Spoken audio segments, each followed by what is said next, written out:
Hi everyone, welcome to my game of the month for July 2024. This is Nishida vs Okabe from the 74th Osho Stage 2 prelims.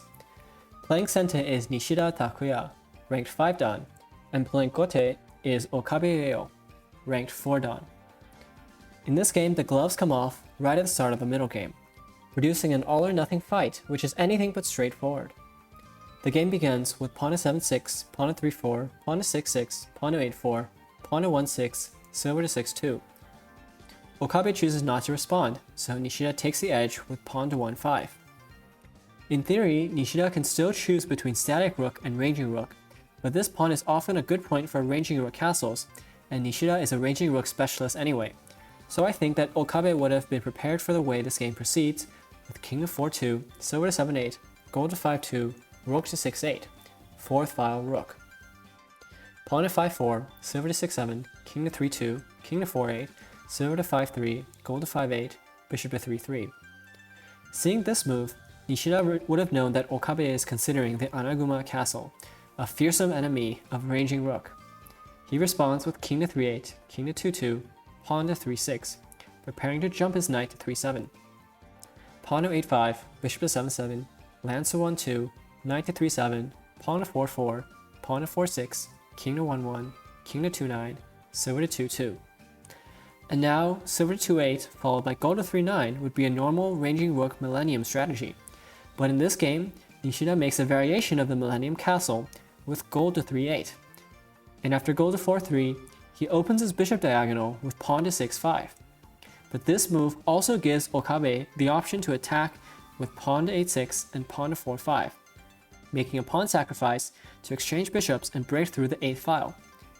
If Okabe proceeds with pawn to 8-6, then after pawn takes, pawn to 4-5, Nishida could counter with silver to 6-6, pawn takes 4-6, knight to 4-5, which would be unfavorable for Okabe.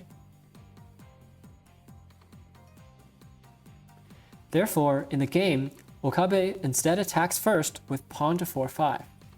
And in this position, after silver to 6-6, pawn takes 4-6, knight to 4-5, bishop to 4-4, knight takes 5-3 promotes, bishop takes, Nishida would be out of pawns, and Okabe would gain a knight and a pawn in exchange for his silver.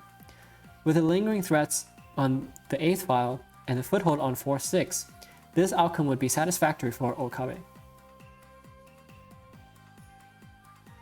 In the game, Nishida instead plays bishop takes 3-3 promotes, and if Okabe recaptures with either general, knight takes 4-5 would make a fork, so he must recapture with his knight.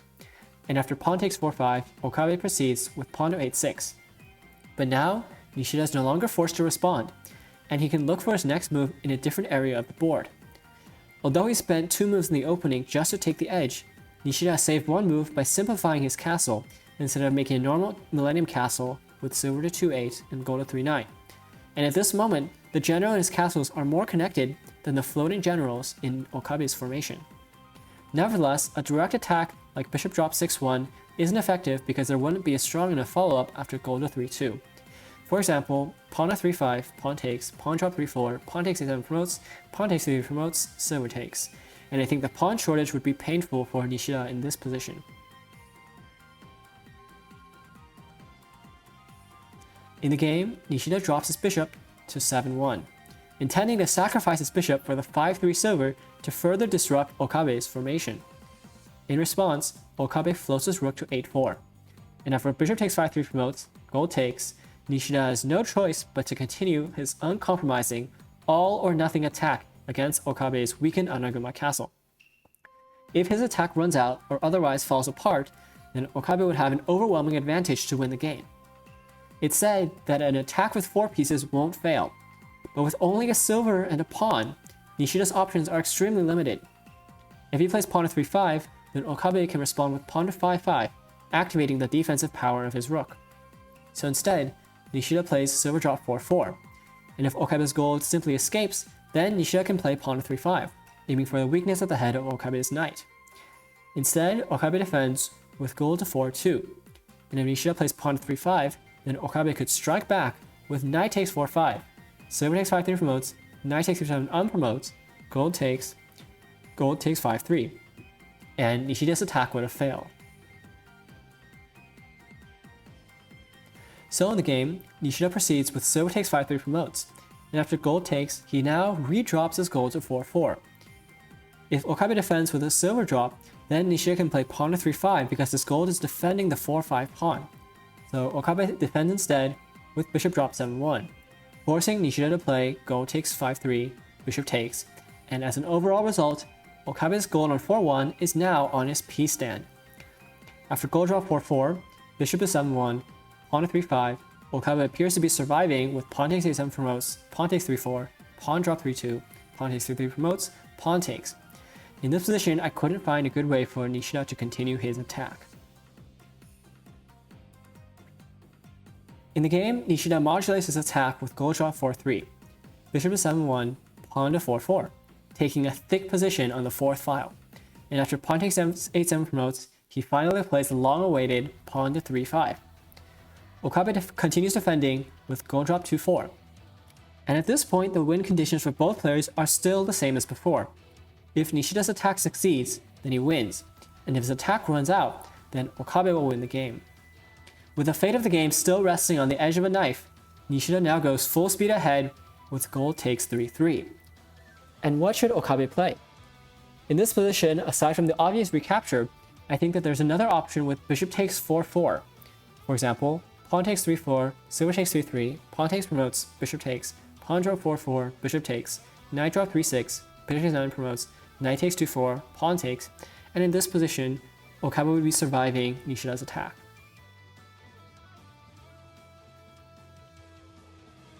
In the game, after Okabe plays silver takes, Nishida now makes a Takuya on 4-3, and Okabe withdraws his silver to 2-2. Now, please pause the video if you would like to find Nishida's next move.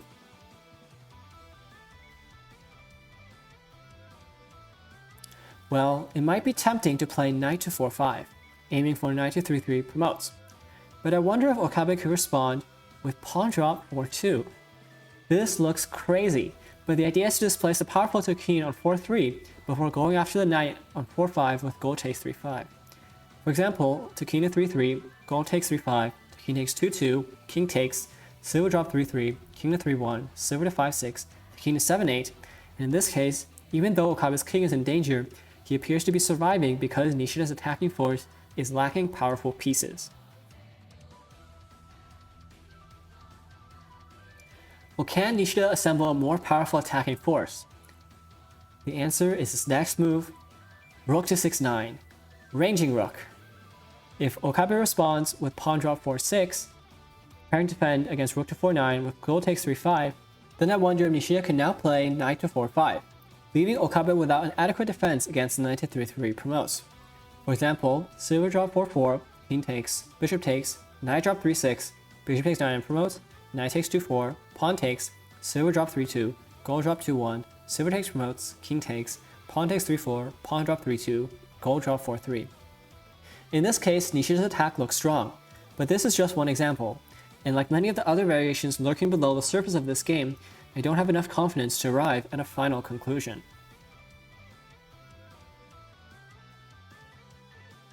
Anyway, in the game, Okabe defends by withdrawing his rook to a2, and after rook to 4-9, he drops his pawn to 4-6.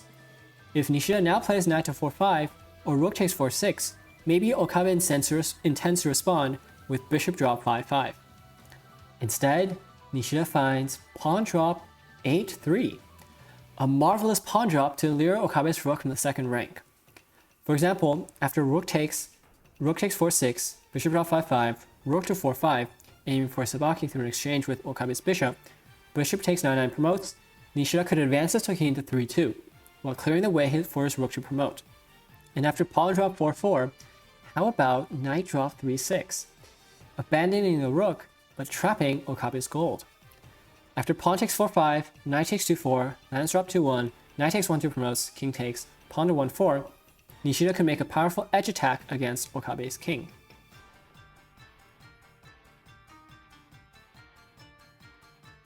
In the game, Okabe escapes to 9-2, but Nishida continues chasing the rook with knight drop 8-4, rook to 6-2, knight to 4-5, aiming not only for knight to 3-3 promotes, but also knight to 5-3 promotes. Throughout this difficult middle game, Nishida has put it all on the line by committing to a very forceful attack. He started with only a silver and a pawn, but his attacking force is growing in strength with each move, and his bold strategy is finally paying off. Okabe decides to rebuild his Anaguma with gold drop to 1, and after knight to 5-3 promotes rook to 6-1. If Nishida immediately plays knight to 7-2 promotes, then Okabe might be able to complicate the game with bishop takes 5-3. If the king takes, then rook to 4-1, whereas after promoting knight takes 6-1, bishop takes 3-5, Nishida might still need a few more moves to fight through Okabe's Anaguma castle, and Okabe could use his knight to speed up his counterattack against Nishida's king. Because knight to 7-2 promotes is unstoppable, Nishida doesn't need to rush. In the game, he first proceeds with promoted knight to 4-2, leaving Okabe in a painful position. After bishop takes 3-5, knight to 7-2 promotes, rook to 5-1, promoted knight takes, Okabe finally gets the initiative, but Nishida's king remains beyond his reach.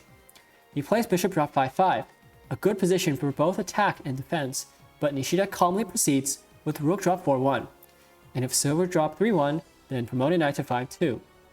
In the game, after pawn to 4-7 promotes, rook takes, Okabe's king is now in a threat mate beginning with rook takes 2 and promotes, whereas Nishida's king remains safe. So in this position, Okabe resigns the game.